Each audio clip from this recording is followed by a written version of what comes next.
ছাত্র আন্দোলনে সরকার পতনের পর অনুপস্থিত বিসিবি সভাপতি নাজমুল হাসান পাপন। লন্ডনে অবস্থান করা পাপনের আপাতত দেশে ফেরার কোনো সম্ভাবনা নেই। নেতৃত্বের পালাবদলে এবার প্রশ্ন উঠেছে, পাপন কবে ছাড়বেন বিসিবি সভাপতির পদ। অবশেষে বিসিবি সভাপতির পদ থেকে সরে দাঁড়াতে রাজি হয়েছেন নাজমুল হাসান পাপন। বিসিবি সূত্র থেকে বিষয়টি জানানো হয়েছে। নাম প্রকাশে অনিচ্ছুক বিসিবির এক পরিচালক জানিয়েছেন, বিসিবিতে সংস্কারের সুযোগ করে দিতে সভাপতির পদ থেকে পদত্যাগ করতে রাজি হয়েছেন পাপন।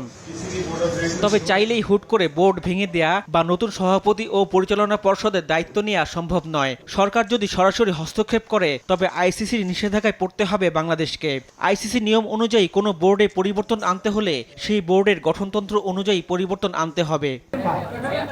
বিসিবির গঠনতন্ত্র অনুযায়ী সভাপতিকে আগে লিখিতভাবে বোর্ডকে পদত্যাগের সিদ্ধান্তের ব্যাপারটি অবহিত করতে হবে।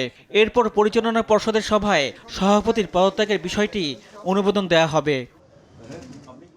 বোর্ড সভা ডাকতে হবে বর্তমান সভাপতি নাজমুল হাসান পাপনকেই, যেটি এই মুহূর্তে সম্ভব নয়। তাই প্রধান নির্বাহী কর্মকর্তার মাধ্যমে সভা ডেকে সেখানে সভাপতিত্ব করার দায়িত্ব সভাপতি তার অনুপস্থিতিতে অন্য কোনো পরিচালকের উপর ন্যস্ত করতে পারেন। সভাপতির অনুপস্থিতিতে সবাই উপস্থিত থাকা কারো প্রস্তাবে যে কোনো একজন পরিচালক সভাপতিত্ব করতে পারেন। বিসিবি সভাপতি আনুষ্ঠানিকভাবে পদত্যাগপত্র পাঠালে এই সভা ডাকা হবে বলে জানিয়েছে সূত্র। 2012 সালে সরকার থেকে বিসিবি সভাপতি হিসাবে দায়িত্ব নিয়েছিলেন নাজমুল হাসান। পরের বছর অক্টোবরে নির্বাচনের মাধ্যমে সভাপতি হন তিনি।